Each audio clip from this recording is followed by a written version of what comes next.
Hi guys, welcome to Brecon Beacons National Park in Wales. Came out here today. It's about a 40-minute drive to get here, but of course I don't have a car, so it took a bit longer. Took a bus into Neath and walked around there for a bit. There's not a lot of good public transportation. I don't know if it's just in this area or Wales in general, but anyways, my couchsurfing host and I went out there to try to grab another bus, but the next one didn't come for almost an hour and a half. So we actually tried to hitchhike and see if we could get a ride to the park, but didn't have any luck, so ended up waiting the whole hour and a half until the next bus. But anyways, eventually we made it here. It was really up in the air because it's a really big park, but we didn't know exactly how far we could go in the bus and where it would take you, and my host has only been on this one trail, which is in a different area, so we weren't really sure what we were gonna find here, but it ended up being really awesome. They have several waterfalls here. It's a beautiful park, lots of greenery. We saw a cave actually, and there's a place where you could jump in the water with a rope swing. And there's also this place, which you would never think. There's a waterfall there, but you can actually go up on the top and jump in, so pretty much cliff jumping.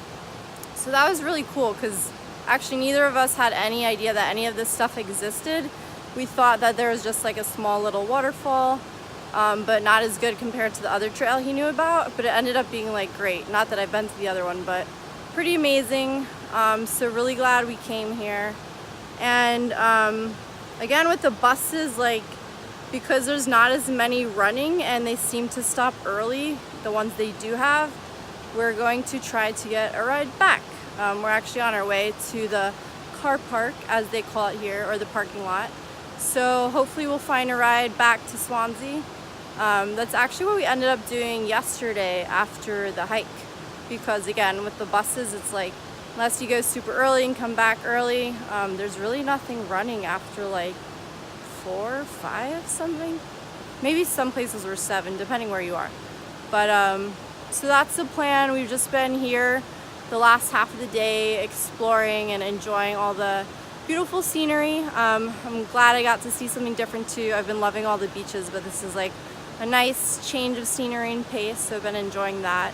I'm planning on going to, it's called Pembrokeshire Coast National Park tomorrow, which is supposed to be this beautiful area along the coast. It's more west and north of here, but don't have all of that totally figured out, so we'll see exactly what happens, but that's the plan as of now. And I'll give you guys a few more things that I've learned along the way as far as British things or things they say here. So far I'd say pretty similar between here and England. They do speak Welsh here, but and it's very different, although I probably heard it and didn't even realize it, but everyone speaks English, so maybe in other parts it's not as common to speak English, but I would still think probably everyone does. But a lot of signs have everything written in Welsh and English, and it definitely looks very different from English. And so common phrases they say here, England, all over the UK, I would say. Fuck off is a popular one. They say that for everything and anything. It's kind of weird because they're kind of on the metric system, kind of not. They use miles, at least in England. I think it's the same here. But then also Celsius, so that's kind of weird. It's a combination. What else do they say?